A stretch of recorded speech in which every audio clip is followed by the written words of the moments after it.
Dimensionar um por um. Dimensionar, né? Isso. Dimensiona cada ambiente, né? A potência de cada tomada. Depois é só somar tudo. E professor, Rapaz, pois eu fazendo pelo que eu fiz aqui, deu o dobro do que que tem na questão. Porque assim, eu usei aquela regrazinha lá, passou de 3 metros e pouco para aproximei e coloquei 4 tomadas. Passou de 3, acho que só na cozinha, né, João Felipe? Exemplo, João Felipe fez ela. Ó, a sala deu 12 metros e 48. Sim. Entendeu? Então eu aproximei ela para... Eu coloquei 4 tomadas. Vou refazer de novo aqui os cálculos. Se deu 12, tem que dividir por 5, só vai dar 3. Tem que ver a distância lá, né? Qual é o ambiente, para saber quantos metros é. É 5 ou é 4,5? É 5. 3,5 é para cozinha, banheiro. Ah, é. Tem isso, tem que ver isso aí, a distância. Ah, foi aqui que eu errei. Aí. Uma besteirinha, aí erra tudo. Pois é. Beleza. Então vamos dar continuidade aqui, pessoal. Acho que já chegou grande parte, né? Então, beleza. Então, o que acontece? Aqui a gente tem que lembrar que a tensão do circuito, a gente está falando de monofásico, né? Como eu falei lá para vocês no início da disciplina, no Brasil nós temos lugares onde é 127 volts, né? E tem lugar que é 220. Eu achei até uma planilha que mostra por cidade, né, qual é a tensão monofásica em cada uma. Beleza? Eu vou mostrar para vocês mais para frente. Tranquilo. Então, lembra lá que a potência aparente, ela vai ser o quê? A potência ativa dividido pelo FP. O que é o FP? Que eu falei lá nas aulas passadas, quando eu falei de iluminação, se eu não me engano. É o fator de potência? É o fator de potência. Né? Aí você está ligado. Então, a gente vai ter que precisar saber também qual é o fator de potência do equipamento que a gente vai estar conectando. Beleza? Professor, eu vou ter que me assentar aqui porque surgiu um problema urgente. Tranquilo. Mas posso assistir pela plataforma, viu? Beleza. Quem é que falou? Não apareceu Neto. Quem foi? Neto. O Neto, né? Beleza. Tranquilo, eu vou botar a tua presença. Tá ok, obrigado. Galera. Professor. Oi. Eu estava observando. Mesmo a gente assistindo a aula, a gente tem que assistir os vídeos depois, né? Não, é bom. Precisa não. Para aprender. Não, porque, por exemplo, lá na plataforma, por isso que eu digo, vocês têm que acessar lá pela plataforma, porque lá é que vai dar a nota, né? A nota de participação, né? Também. Não, seu Vicente, né? É porque você tem que assistir até o final, não pode nem adiantar, nem um minuto. Isso. Pois é, isso que eu tô dizendo, que esses vídeos, tudo tem um passo a passo, né? Sim. Ah, sim, você está falando para atividade, né? Para fazer as atividades. Isso. Sim. Né? Então, assim, por isso que eu faço a atividade baseado na aula. Né? Depois que eu termino a aula, que eu faço a atividade, que eu sei justamente o que vai precisar. Entendeu? Então, assim, você pegando a atividade e assistindo o vídeo, ou fazendo as anotações, ou imprimindo os slides, né? Que o pessoal até pediu para eu enviar um dia antes, dá para fazer as atividades. Eu acho que eu não soube elaborar a pergunta, não. Peraí. Se eu assistir essa aula que nós estamos assistindo agora, né? Sim. E eu assisti os slides que você está mandando no grupo, aliás, eu imprimi os slides que você está passando no grupo. Sim. E para responder as atividades, não há necessidade de eu assistir aqueles vídeos novamente, né? Não, assim, é bom que vocês acessem pela plataforma, porque lá também vai ter um controle da participação de vocês, entendeu? Entendi. Ó, porque a plataforma tem o controle da plataforma, né? E eu tenho um controle de presença de vocês também, que é a chamada que eu faço no final. Entendeu? Aí eu passo para a coordenação e a coordenação vai ver quem que já tem participação suficiente, quem que faltou, quem que não faltou, entendeu? Entendi. Aí os dois se completam. Professor, Oi. e no meu caso, que é a primeira vez que eu estou assistindo pela plataforma, daí é a segunda aula. Aí fica as frequências que eu faço. Ah, tá. Eles somam os dois. Beleza. Mas não impede de você ir lá revisar, não. É.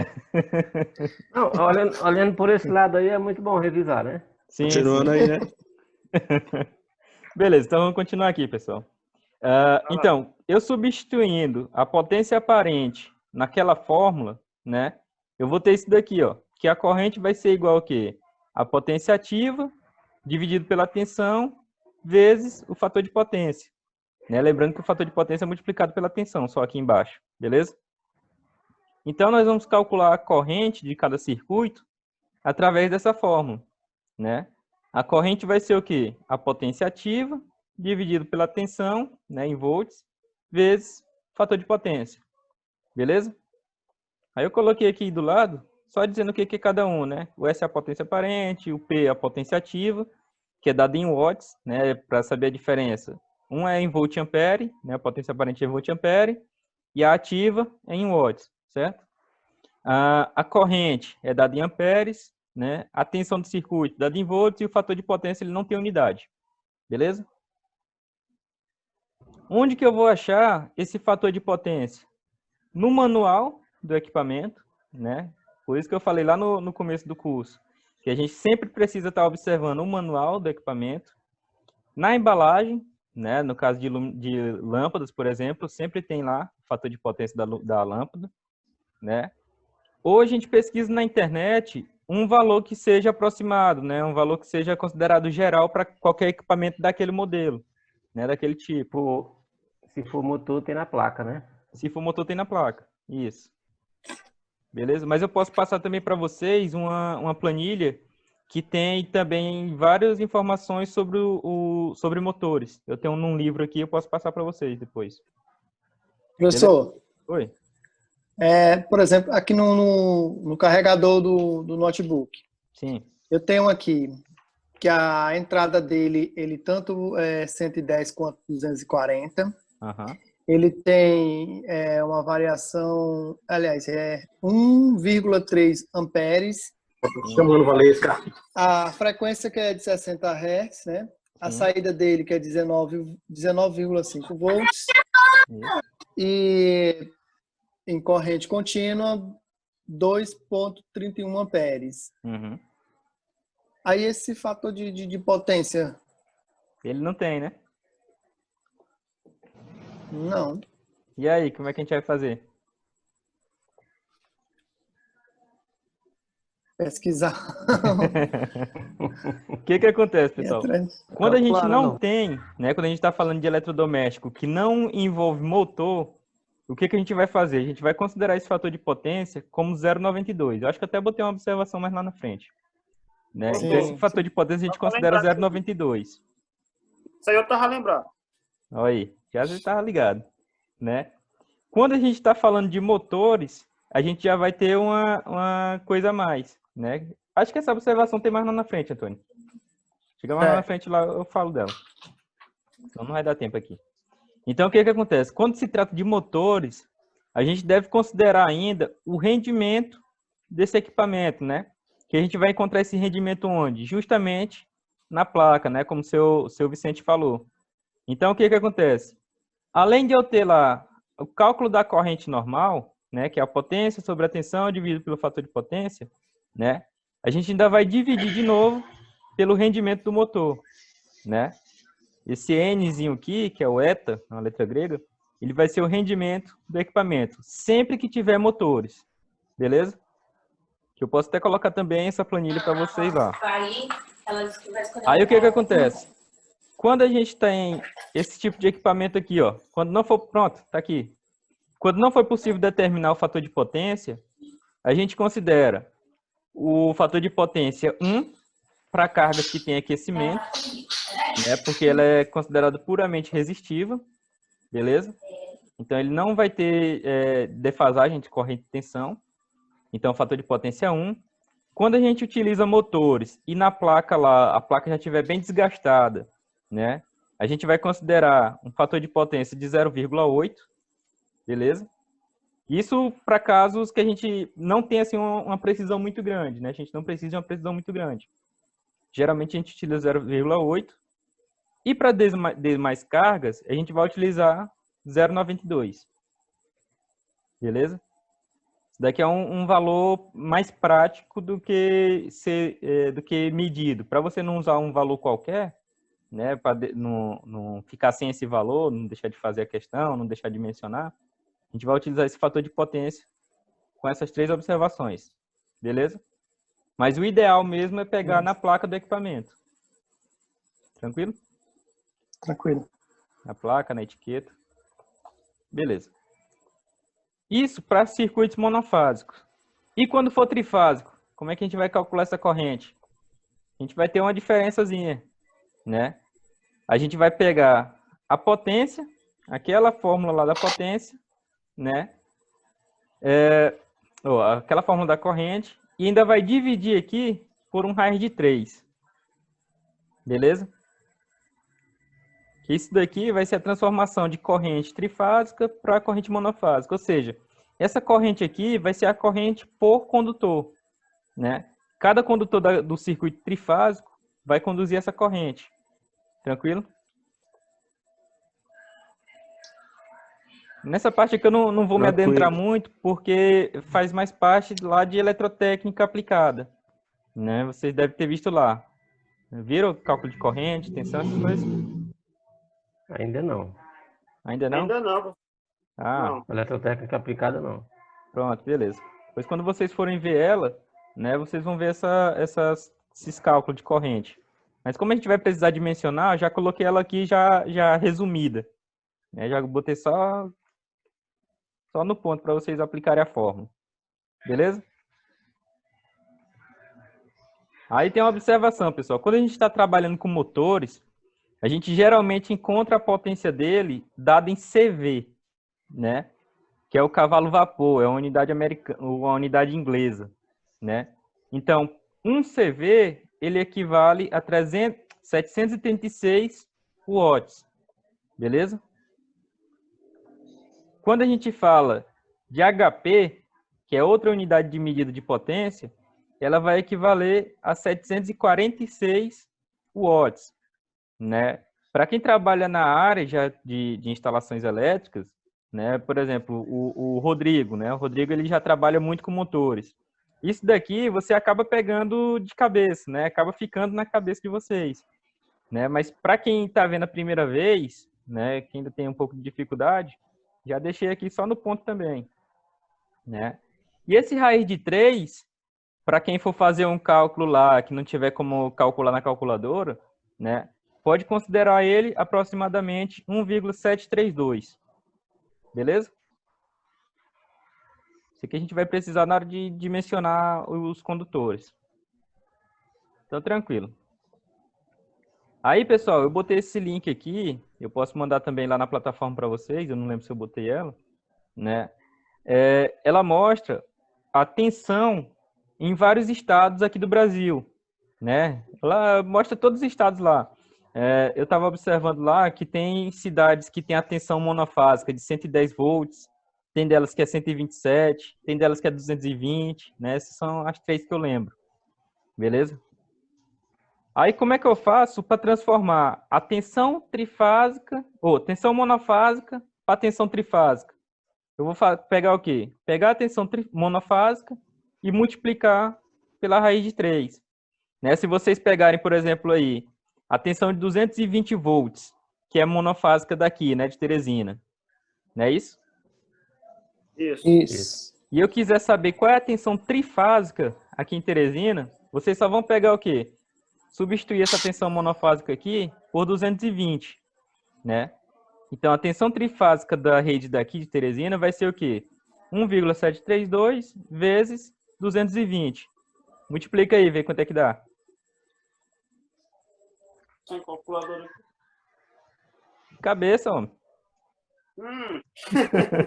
A cabeça. É 1,732 vezes 220. 381,04. Então, deu 381, correto. não é isso? Isso. A gente considera quanto? 380, 380. não é isso? Lá em São Paulo, por exemplo, que é 127. Vê quanto é que dá a tensão trifásica lá deles. 127 vezes 1,732. É vezes. Vezes, isso. O ponto é multiplicação. 219. 219, né? 90, Aí a gente considera... 96. Aí no caso a Isso. gente vai considerar quanto? O 220, não é isso? 220. Ou seja, o que o nosso lá, o nosso aqui, 220 é monofásico, para eles lá é trifásico, né? Entre fase e fase. Beleza? Beleza. Isso aqui é só uma introduçãozinha rápida lá de eletrotécnica aplicada. Beleza? Que a gente às vezes precisa para fazer os cálculos de corrente. Tranquilo. Aí o que Professor. acontece? Oi? Professor, volte bem, porque eu tô capturando as imagens tudinho que é dos cálculos. Aí, só um minuto. Tem um slide. Eu mandei o slide lá no grupo. grupo também, já. Ah, já? Já mandei Já. ontem ainda. Ah, tá bom. Pois pronto. Beleza. Mas se precisar, a gente volta. Não tem problema não. Deixa eu capturar aqui que é melhor. Pronto, professor, pode continuar. Tranquilo. Então, o que acontece? A gente calculou, né? Geralmente, quando a gente quer fazer um cálculo mais grosseiro, lembra lá da luminária? Que a gente fazia um cálculo mais grosseiro para depois refinar ele um pouco mais? Sim. Não era isso? Aqui a gente também tem a mesma coisa. Então, o que acontece? Para a gente refinar mais esse primeiro cálculo aqui, né? É esse cálculo mais grosseiro que eu falei para vocês, né? Mas se eu quiser refinar ele mais ainda, a gente vai utilizar aqui fatores de correção de corrente, né? Que ele vai depender de quê? Da temperatura e da quantidade de cabos que estão passando lá dentro do eletroduto, beleza? Então, ó, o que acontece? Para a gente fazer essa correção da corrente, né? A gente vai pegar essa corrente de projeto, que foi essa primeira corrente que nós calculamos, né? E dividir pelo quê? Pelo produto do fator de correção de temperatura, que é o FCT, né? E também pelo fator de correção de agrupamento. Beleza? Com isso daqui, a gente vai conseguir dimensionar o cabo com maior segurança, né? Eu vou mostrar para vocês cada um deles como é que funciona, como é que ele age no dimensionamento. Tranquilo? Beleza. Então, o que vai ser esse fator de correção de temperatura, né? Então, com o aumento da temperatura ambiente, deve-se utilizar o fator de correção de temperatura no dimensionamento dos condutores, né? Por quê? Isso se deve ao fato de que a capacidade de condução de corrente nos condutores, ela vai ser reduzida com a temperatura mais elevada. Aí você imagina, na temperatura aqui de Teresina, né? Dá uns 80 graus aí na sombra à noite. O que acontece? Então, o que acontece? O cabo aqui na cidade, ele vai conduzir um pouco menos de corrente, né? Se a gente for querer esmiuçar isso, é porque o que acontece? Quando a gente tem um cabo lá, as partículas dele, quando está aquecida, ela vai estar movimentando com maior velocidade, né? Então, o que acontece? Isso vai dificultar a passagem de corrente dentro desse cabo, beleza? Então, quanto mais frio, melhor vai ser a condução de corrente, né? Não sei se vocês já viram alguma coisa do tipo, quando a gente está trabalhando com hack, né? Quando a gente está trabalhando com computação, né? Acho que o Daniel, que trabalha no Carvalho, não é isso? Ah, ele saiu. Era ele, né, que trabalha no Carvalho? Isso. É o Né? Neto. Então, é o Neto. Então, ele já deve ter se deparado com isso. O que acontece? Em locais que tem hack, que é onde tem os equipamentos de internet, geralmente são lugares que tem ar-condicionado. Por quê? para refrigerar justamente esses equipamentos. Porque se aumentar a temperatura desses equipamentos, a condução de dados na fiação e nos equipamentos vai sofrer distorção, né? Então, o que acontece? A internet, ela precisa de uma precisão muito grande. Então, se aumenta... Oi? Lá na empresa onde eu trabalho tem. Tem o rack, né? Isso, 2 bichões lá e uma sala com 2 ar-condicionados lá, uma salinha de... Não é 2 metros quadrados, eles dois lá e danado lá. Justamente. Por quê? Justamente para isso. Porque se aumentar a temperatura, ele começa a perder um pouco de precisão, né? E a internet, a movimentação de dados é muito grande. Então, qualquer distúrbiozinho que tiver, qualquer dificuldade de passagem de dados ali no cabo, vai prejudicar a transmissão, né? Lógico que nos cabos elétricos, a influência não vai ser tão grande, mas ainda assim vai ter, né? Principalmente na cidade como Teresina, que a temperatura é muito alta, a capacidade de condução desses cabos vai diminuir, beleza? O ideal seria de colocar ar-condicionado na instalação toda, né? Mas aí, como eu falei, para você ter uma instalação ideal, você vai ter que gastar um pouco mais, né? Então, a gente considera as condições mínimas, né? Então, se eu preciso conduzir mais corrente, né? E a temperatura é mais elevada, o que eu posso fazer? Aumentar a bitola do cabo, não é isso? Não é isso? Isso. Como é, Jaslyn? Aumentando a bitola do cabo, você ganha mais... Capacidade de condução. Você pode transmitir mais corrente elétrica. Não é isso? Se a temperatura aumenta e diminui a capacidade de condução do cabo, se eu aumento a bitola, eu vou ter ainda essa mesma quantidade de condução. Não é isso? Então, esse fator de correção de temperatura vai servir exatamente para isso, né? Para dar uma folga no cabo, para não ter perda de energia, né? Então, logo a corrente de carga, ela pode ser corrigida através da tabela 1, né? Que seria essa tabela aqui que é dada lá na norma, 5410, né? Ou seja, para cabos a 10 amperes, ou a 10 graus Celsius, né, com isolação de PVC, isso em cabos sem ser enterrado, né? Essas 3 primeiras colunas aqui são cabos sem ser enterrados. Então, se eu tiver uma temperatura muito baixa, o meu fator de correção de temperatura vai ser maior do que 1. Ou seja, ele vai facilitar a passagem de corrente. Já quando passa aqui de 35 graus, né? O que vai acontecer? A capacidade de condução vai diminuir. Aqui para Teresina, qual vai ser a temperatura que a gente vai utilizar? O que vocês acham? Botar 40 graus. 40. 50. Sensação térmica. 50 graus. Sensação térmica é demais, se duvidar. Sim.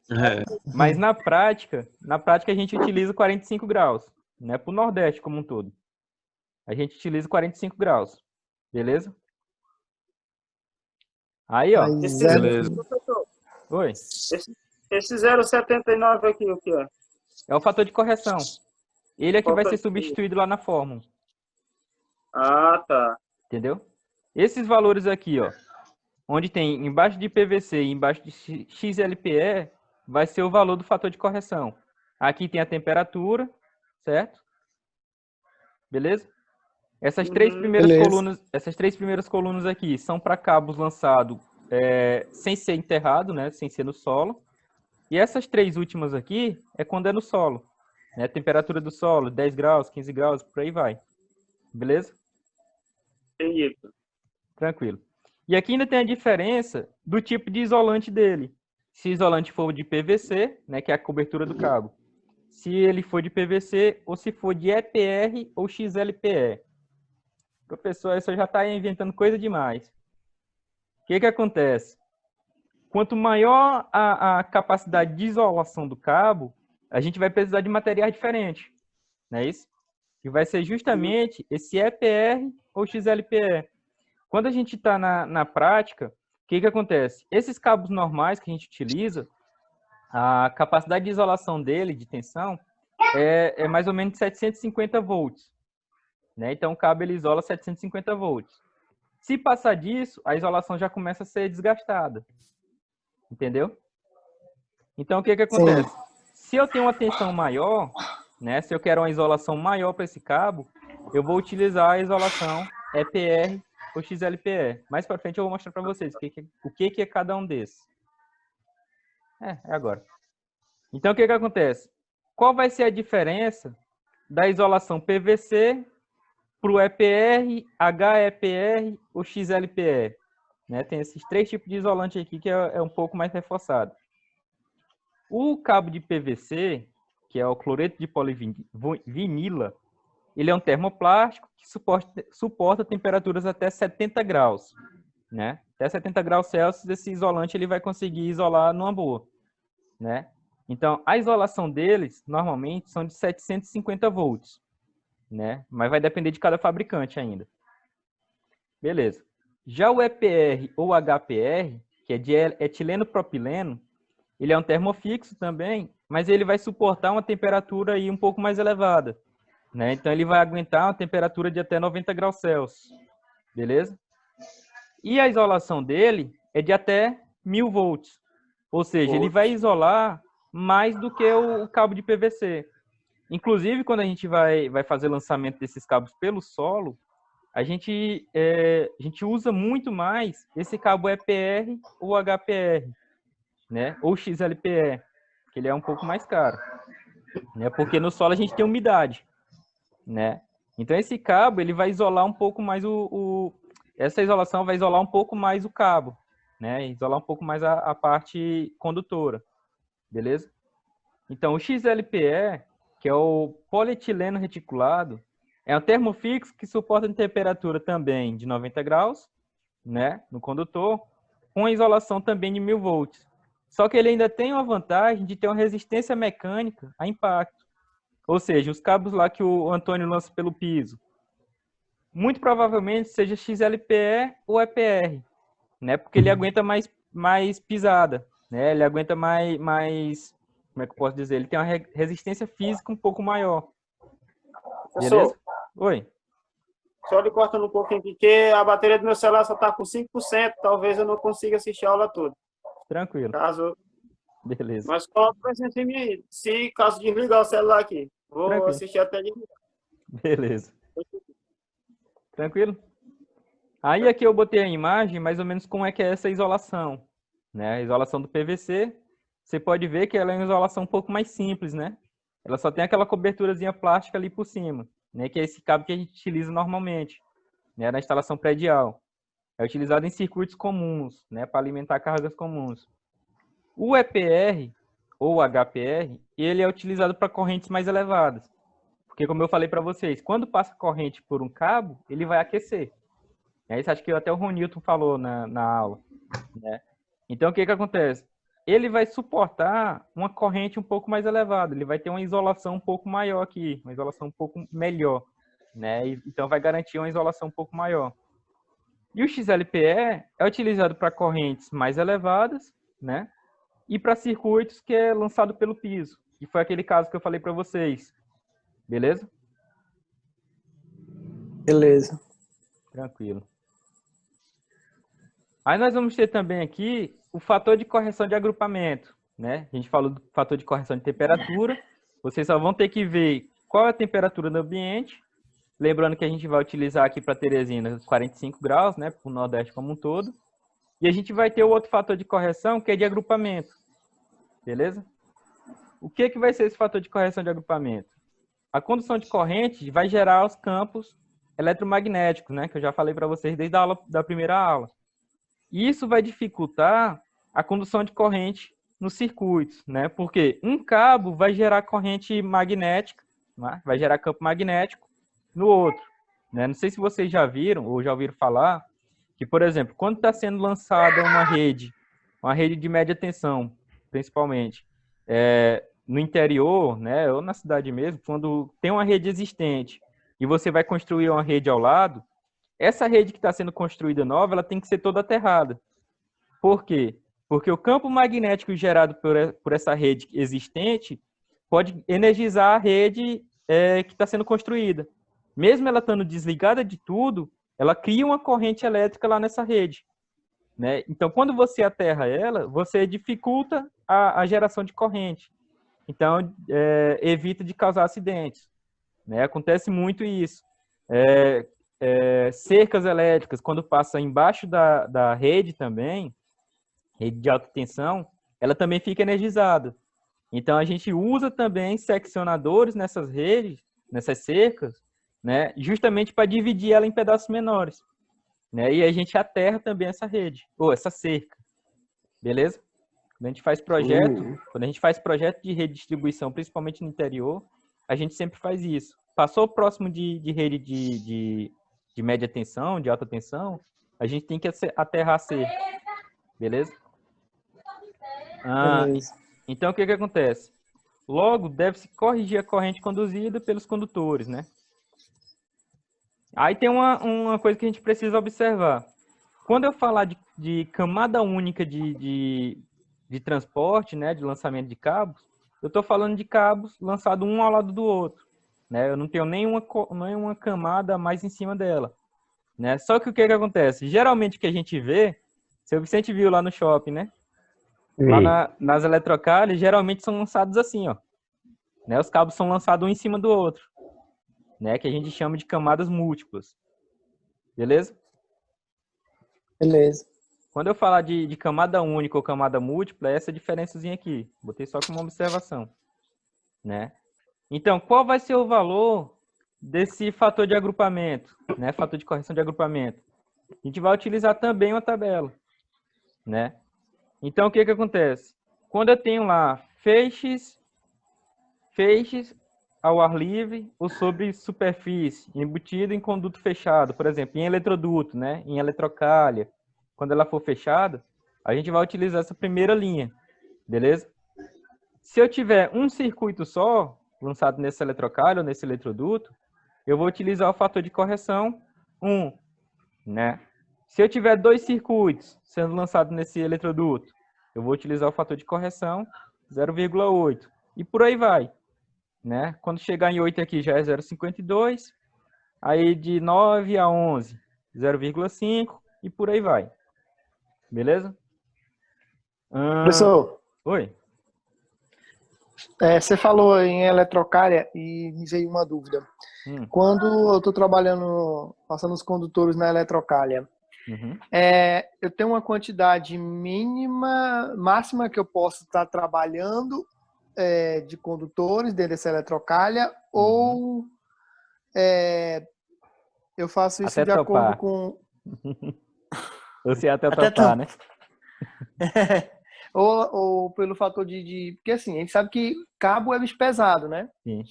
E aí você tem que, quando vai dimensionar a eletrocalha, você tem que ter noção de quanto que isso vai pesar, o peso da eletrocalha com os cabos. Sim, sim.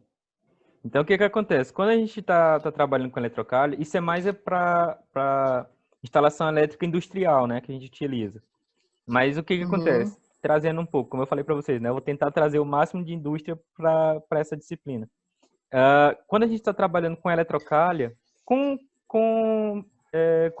condutos, na verdade, né? Eletrocalha, eletroduto, conduíte, canaflex, por aí vai. O que a gente leva em consideração? Que a gente utiliza só 40% do espaço, entendeu?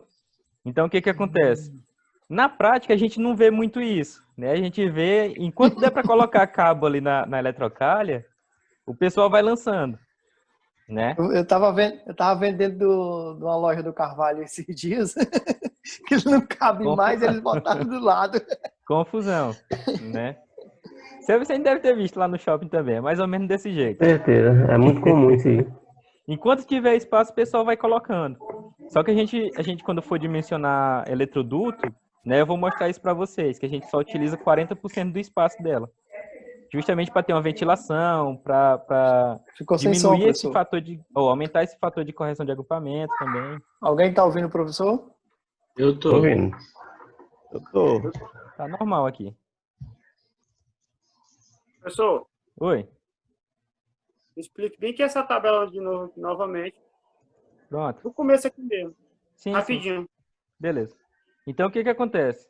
Esses valores aqui, ó, onde tem 1, 0,8, 0,7, por aí vai, esse aqui vai ser o fator de agrupamento que a gente vai utilizar lá naquela forma, certo? Uhum. Então, se eu tiver um circuito só, eu venho para essa coluna, né? Se eu tiver 2 circuitos sendo lançados no mesmo eletroduto, né? Tiver 2 circuitos juntos ali, eu vou utilizar essa segunda coluna, certo? Ah, tá, entendi. E por aí vai. E aqui vai ser o tipo de instalação, né? Se for em feixe, ao ar livre, sobre superfície ou embutido em conduto fechado, né? O conduto fechado que eu falo, eletroduto ou eletrocalha, quando é fechado, a gente vai utilizar essa linha, né? Aí lembra lá do fator de utilização da luminária? É mais ou menos a mesma coisa. A gente vai cruzar aqui, ó. Onde cruzar, a gente vai utilizar esse fator. Entendeu? Entendi. Pronto. Entendi, professor, entendi. Beleza. Aí quando for camada única sobre parede, piso, em bandeja não perfurada ou prateleira, a gente vai utilizar essa segunda linha, né? Camada única no teto, que é o caso lá que o Ronilton fez, né? Que lança a fiação colocada no caibro, né? Na linha da casa. A gente já vai utilizar essa terceira linha, né? Em bandeja perfurada, que é o caso de eletrocalha, já vai ser essa outra, né? Em leito, isso aqui eu vou mostrar mais na frente para vocês, esses tipos, beleza? Beleza. Beleza. Só para ter já uma noção de qual vai ser o fator de utilização que vocês vão estar utilizando ali. Beleza. E quando for múltiplas camadas, a gente já vai ter essa segunda tabela, beleza? Beleza. Que vai funcionar da mesma coisa, da mesma forma, né? Se eu tiver dois circuitos e tiver 2 camadas de condutores, eu vou estar utilizando esse fator de agrupamento, né? Se for 3 camadas, se eu tiver 3 camadas de fio um sobre o outro e 3 circuitos, por exemplo, eu vou utilizar 0,57. Beleza? Beleza. Tranquilo. Sim, beleza. Beleza. Professor, essa tabela leva em consideração o milímetro do cabo? Não, é a quantidade de circuitos.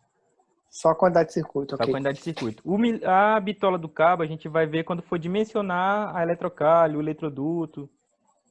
Entendeu? Tá. Aqui só é a quantidade de circuitos. Tranquilo? Tranquilo. Beleza. Então, o que acontece? Quando a gente tem camadas múltiplas, a gente já vai utilizar esses fatores de correção, certo? Que aí ele já não vai levar muito em consideração o tipo de instalação, né?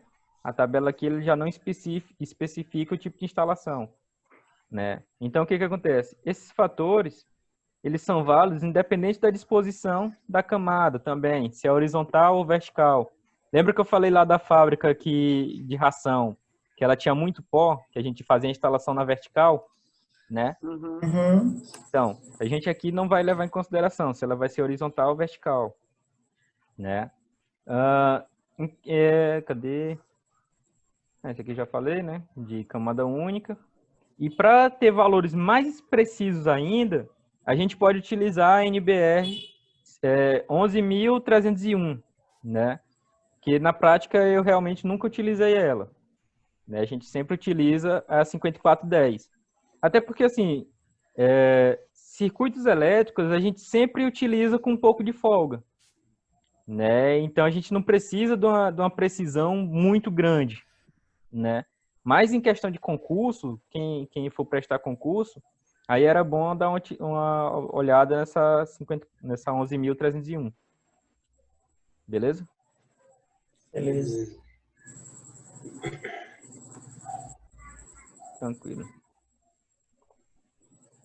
Então, quando os cabos são diretamente enterrados, né, sem ter uma eletrocalha, sem ter uma valeta, sem ter um eletroduto, quando é só o cabo mesmo no chão, a gente já vai utilizar essa terceira planilha, né? Em que aqui em cima a gente vai ter a distância entre os cabos, né? Se os cabos forem todos colados um no outro, a gente vai utilizar essa primeira coluna, né? Se entre um cabo e outro couber um terceiro cabo, né? A distância de 1 diâmetro de cabos, a gente vai utilizar essa segunda. Quando for de 12 centímetros, né? A gente vai utilizar essa terceira coluna. E por aí vai, né? Até 25 centímetros, meio metro entre um cabo e outro. E aqui a quantidade de circuitos. Beleza? Quando tiver eletroduto, já vai utilizar essa quarta planilha, né? Ou seja, a gente sempre vai precisar ver qual é o tipo de instalação, né? Que vai ser o que eu vou mostrar na próxima aula, que a gente tem vários tipos de instalação. Se a instalação é em eletroduto, embutido em parede, se é em eletroduto suspenso, se é em eletrocalha, se é livre, se é ao ar, né? A gente vai ver esses tipos de instalações na próxima aula. Beleza? Aqui também é só olhar na tabela. Tranquilo? Tranquilo. Aí, depois de fazer esse dimensionamento, já aplicando o fator de correção de temperatura, o fator de correção de agrupamento, aí sim a gente vem para a tabela de condução, né? Dos cabos flexíveis. Beleza? Mas lembrando que se eu quero fazer um cálculo mais bruto, a gente já vai direto naquela fórmula. Não vai aplicar o fator de correção de agrupamento e nem vai utilizar o fator de correção de temperatura, que é o que mais ou menos os eletricistas fazem, né? Calcula só a carga. Beleza? Mas como a gente está na eletrotécnica, a gente já tem que avançar um pouco mais. A gente já tem que refinar um pouco mais esse cálculo. Dimensionamento. Tranquilo? Certo. Beleza, pois vocês são os caras mesmo. Deixa eu só... Nada, pai. Não, vamos sair já sabendo fazer circuito completo. Ah, pessoal, outra coisa que eu tava vendo com o pessoal da coordenação, né? Com relação à prova, como é que a gente vai fazer a prova.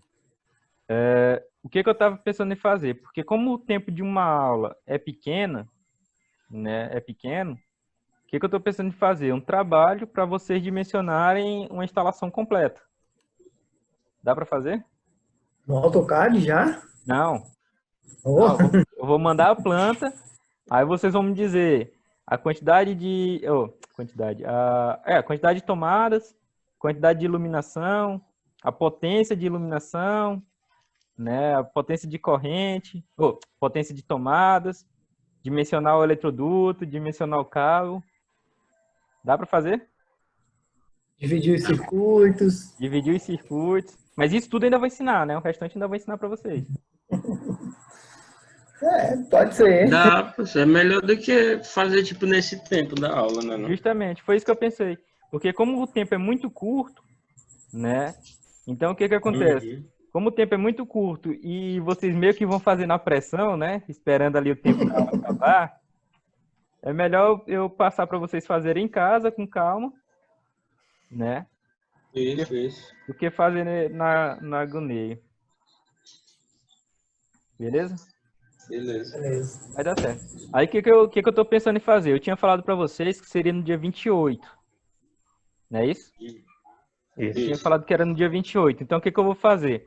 Eu vou trazer a aula que eu daria no dia, a aula que eu daria no dia da avaliação, que seria no dia 28. Eu vou passar mais o conteúdo, que vai ser a parte de leitura de projeto. Né? Que aí já para quem quiser, dá até para fazer o projetozinho lá no AutoCAD numa boa já. Né? Já pode mandar a prova já no AutoCAD, se quiser. Né? Aí, seu Vicente. Aí. Não é isso para quem quiser, mas quem quiser fazer só no papel mesmo, mostrar só no papel, né? Pode mandar também. Então, o que acontece? Eu vou trazer essa aula para o dia 28, né? Que é sexta-feira, e passo logo a prova também no dia 28. Entendeu? Aí vocês têm 28 à noite, para quem gosta de estudar aí à noite, né? Dia 29, que é o sábado. O 30, que é domingo. Aí 31 seria a entrega e a gente fazia a correção da prova. Pode ser assim? Pode. Por mim, pode. Né? Eu vou fazer uma votaçãozinha lá no grupo de vocês. Não é possível que você não queira. Eu prefiro fazer a prova online aí. Por mim, tá votado já. Tá bom, professor. O trabalho tá é eleito. Já tá eleito, já. Foi o Neto que saiu, né, naquela hora? Foi. Neto e o Jazz. O Jazz ali também. O telefone caiu. Então tá aqui o Antônio, tá aqui o Eduardo, Tá aqui seu Vicente. Tá aqui o João Felipe. Luiz Daniel. O Ronito, já falei, Luiz. O Ronito assistiu só a primeira. Ele não apareceu agora não, né? Na segunda? Não. Não falou, não. O Eduardo, o Jasley, o Neto. Beleza. Então, tranquilo. Na próxima aula a gente faz dimensionamento, o dimensionamento por queda de tensão, né? Que a gente ainda tem isso.